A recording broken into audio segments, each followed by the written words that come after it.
Fala galera, aqui é o Garone. Eu tô mais uma vez aqui, é claro, para falar de Vasco.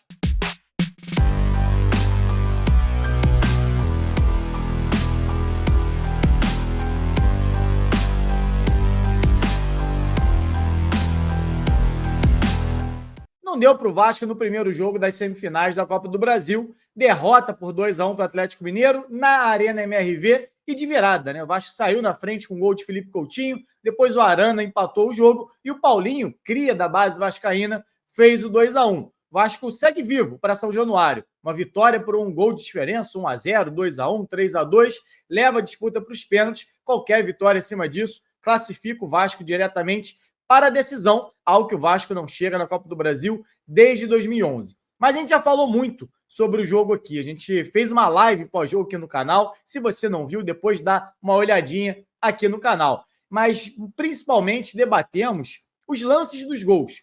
Principalmente os gols sofridos pelo Vasco. Talvez a grande maioria da galera que estava no chat, ou até nos comentários depois no vídeo aqui gravado, falou sobre os erros do Léo Pelé. Muita gente criticando o zagueiro vascaíno e não é de hoje. É um problema recorrente já desde a chegada do Léo Pelé ao Vasco. Mas será que foi só ele mesmo que falhou? Será que ele realmente falhou? Porque teve gente também falando, não, acho que o Léo Pelé não falhou tanto assim, não. Então a gente vai fazer hoje a análise dos gols, não só dos gols sofridos pelo Vasco, mas também, obviamente, do gol feito pelo Vasco. A jogada foi muito bem trabalhada e não foi a primeira vez que o Vasco fez isso, não. Então, se você gosta desse tipo de conteúdo, gosta de análise tática, gosta de esmiuçar um pouquinho mais o jogo, gosta de estatística, gosta de números, mas principalmente gosta de Vasco, chega aqui deixando seu like no vídeo e se inscreve no canal. Estamos caminhando para bater 90 mil inscritos. Então dá essa moral para a gente, se inscreve de uma vez para ajudar a gente a bater essa marca e sem enrolar, bora analisar os gols de Atlético 2, Vasco 1 pela Copa do Brasil. Bom, aqui o primeiro gol do jogo. Gol do Vasco com 13 minutos do primeiro tempo, um rápido contra-ataque do Vasco, iniciado exatamente por quem daria depois a assistência para o gol do Coutinho, Emerson Rodrigues, que oscilou, né, muito durante o jogo, bons e maus momentos, mas no lance do gol, principalmente, foi decisivo. Ele ajuda na marcação pelo lado esquerdo, o Vasco teve essa preocupação, né? O Paiva optou por entrar com o Puma no lado direito, Emerson Rodrigues no lado esquerdo, exatamente para tentarem, pelo menos, fazer uma dobra de marcação em cima do Arana, pelo lado esquerdo de ataque do Atlético, em cima do Scarpa, pelo lado direito. E no início do jogo, o Vasco até conseguiu fazer isso em muitos momentos, e um bom exemplo é exatamente o lance do gol. O Emerson Rodrigues rouba essa bola pelo lado esquerdo e faz a ligação com o Verratti. E logo depois ele acelera. Se a gente reparar bem, esse primeiro gol do Vasco, ele é muito parecido com o gol contra o Flamengo. O gol marcado também pelo Felipe Coutinho, que o Vasco empata em 1-1. A diferença é que a jogada foi iniciada pelo lado direito com o Ryan, que era o ponta direita, e hoje foi iniciada, no caso ontem, né, foi iniciada pelo Emerson Rodrigues pelo lado esquerdo e teve a participação do Verratti também. A gente vai ver o Verratti, a gente chama de temporizar, não gosto muito de usar esse termo, não, mas basicamente ele muda o ritmo da jogada. A gente já viu até recentemente em alguns jogos do Vasco, o Vasco tendo a chance de acelerar o jogo, de contra-atacar, e o Verratti muitas vezes sendo o cara que tenta acelerar a jogada. E o Vasco, obviamente, não conseguia construir a partir disso, porque o Verratti não é um velocista. O Verratti não tem que ser esse cara que vai acelerar já no campo ofensivo. Então o Verratti, não sei se por orientação do Paiva ou até uma leitura de jogo mesmo dele, ao invés de tentar acelerar, ele temporizou, ele mudou o ritmo, ele segurou um pouquinho exatamente para esperar a passada do Emerson Rodrigues que vem por dentro. Esse sim, um velocista. Porque se tinha alguém que poderia ganhar na velocidade da defesa do Atlético, era exatamente o Emerson, e é o que ele faz. Acelera, o Verratti dá uma linda bola para o Emerson, ele ganha, e olha só como é que é parecido com o lance do Flamengo. No jogo contra o Flamengo, o Emerson faz esse mesmo movimento, ele recebe do Ryan, ele, ao invés de tentar a jogada pelo fundo, como ele é um destro jogando pela esquerda, ele puxa para o seu pé bom, só que contra o Flamengo ele faz uma inversão para o Puma, que estava passando também pelo lado direito, e o Puma acaba batendo para dentro para o Coutinho marcar o gol de empate. Dessa vez, até acho que contra o Flamengo, na verdade, ele tentou mais o Verratti, que vinha acompanhando junto do Puma aqui. Dessa vez ele olha, não tem o Verratti, e ele segura um pouquinho e ele dá direto no Coutinho, ou seja, um passe a menos, né? Já vai direto para o Coutinho, e aí a qualidade do Coutinho, né? A marcação, se eu não me engano, é do Rubens aqui, que vinha acompanhando o Puma. Até por isso a importância de você se movimentar, independente de receber a bola ou não. O Puma é quem dá essa liberdade para o Coutinho. O fato do Puma acelerar e ocupar o espaço por aqui é o que faz arrastar a marcação do Atlético Mineiro e o Coutinho chegar com liberdade. Vou até voltar um pouquinho aqui, porque o Coutinho também segura. Olha só, o Coutinho não agride a área junto do Puma. Até que ele não tem a mesma velocidade do Emerson e do Puma. Então ele segura, exatamente para receber com mais liberdade, se posiciona na entrada da área. E aí vem a genialidade, vem o diferencial do Coutinho. Talvez se fosse outro jogador daqui, ó, já chegaria e finalizaria, mesmo com o zagueiro à frente dele. Aqui ele teria pouco espaço para finalizar.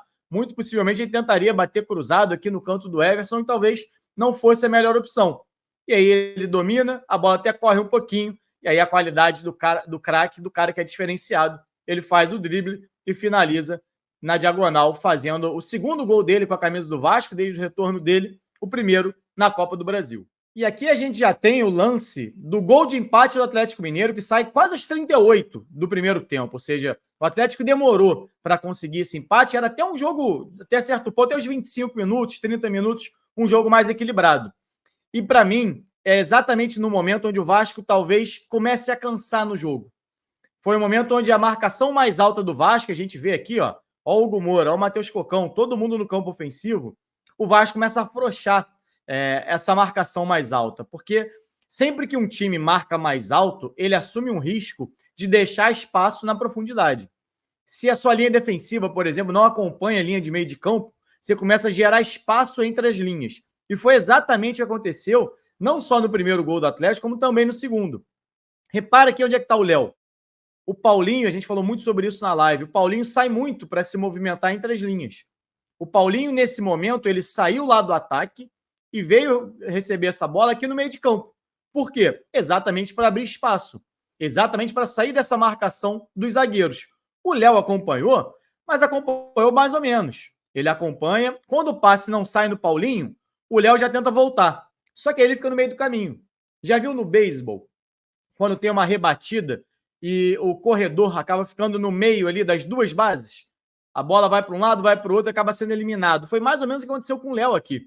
Porque ele não chegou nem no Paulinho e também não chegou na marcação, se eu não me engano, do Hulk aqui. E ele ficou pelo meio do caminho. Olha só, os dois zagueiros do Vasco tendo que acompanhar os dois atacantes do Atlético. O que poderia ter sido feito diferente aqui pelo lado do Vasco? Os volantes terem fechado no Paulinho. Deixa eu até voltar um pouquinho a jogada. A partir do momento que o Paulinho baixou na linha de meio de campo, para mim era o momento, aqui, ó, do Matheus Cocão vir marcar o Paulinho. Não do Léo sair da linha defensiva. E aí um outro erro coletivo. O Léo subiu, o resto da defesa não. Era para o time do Vasco ter subido, ou o Léo não subiria, mas como todo o meio de campo também subiu, era para o restante da linha defensiva do Vasco subir junto. Exatamente para você não ter, ó. Olha onde é que está o Michael, olha onde é que estão os volantes do Vasco.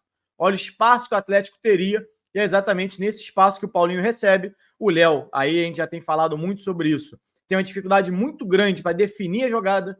O Léo, muitas vezes, ele dá uma refugada no lance, não chega firme como deveria chegar um zagueiro, e aí ele não define a jogada, o Paulinho conduz, e aí aqui já desandou tudo. Aqui já está todo mundo correndo para trás, jogada quase que individual, né? O Puma aqui com a Arana, o Hulk no Michael, o Piton chegando atrasado também, sai o cruzamento do Hulk, e aí o Arana, felicidade muito grande de finalizar com muita qualidade, né? O Hulk cruza muito bem, o Arana finaliza muito bem, e aí quando você dá espaço para um time qualificado como é o do Atlético, você corre o risco de, numa jogada em igualdade numérica, eles conseguirem levar melhor, assim como o Vasco tinha levado melhor também na jogada do Coutinho. E aqui já é o lance do segundo gol do Atlético Mineiro. E olha mais uma vez como é que se repete o que aconteceu no primeiro gol.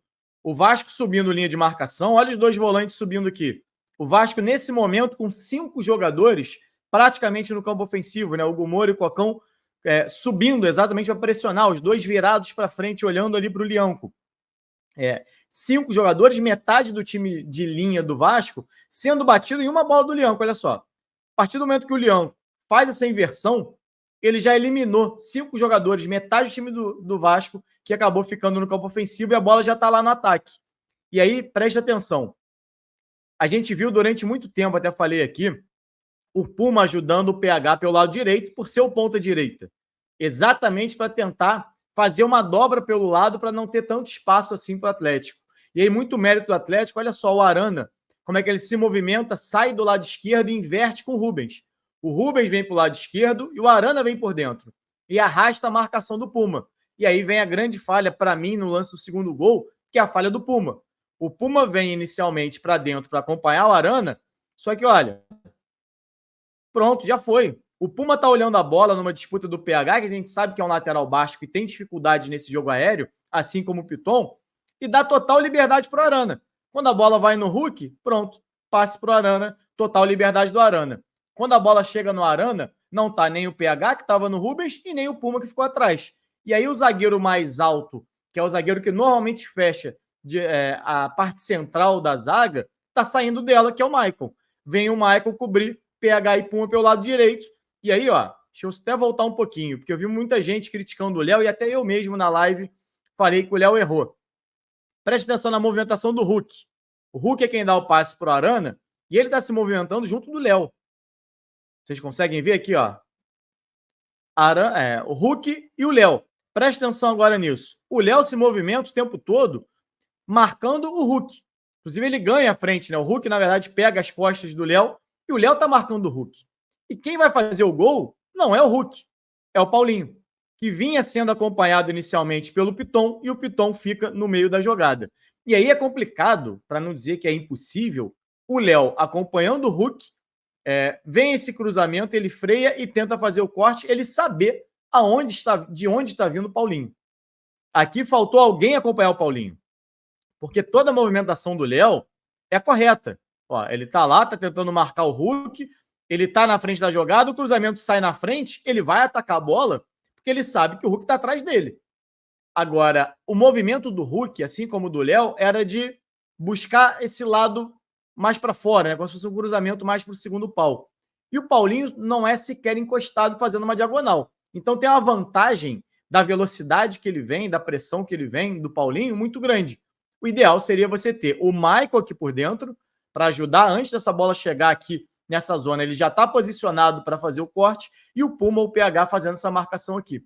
Então, para mim, o erro é muito maior na origem da jogada, quando o Puma não acompanha o Arana, e aí depois disso o Michael sai da posição, o Léo fica sozinho no meio, ninguém acompanha o Paulinho, e para mim era o Piton que estava aqui mais próximo, acompanhando desde lá de trás, e aí o Paulinho chega em velocidade, cabeceia, toma a frente do Léo e acaba marcando o segundo gol do Atlético. Então, ainda que tenha falha do Léo, para mim, principalmente no primeiro gol, não foi só ele.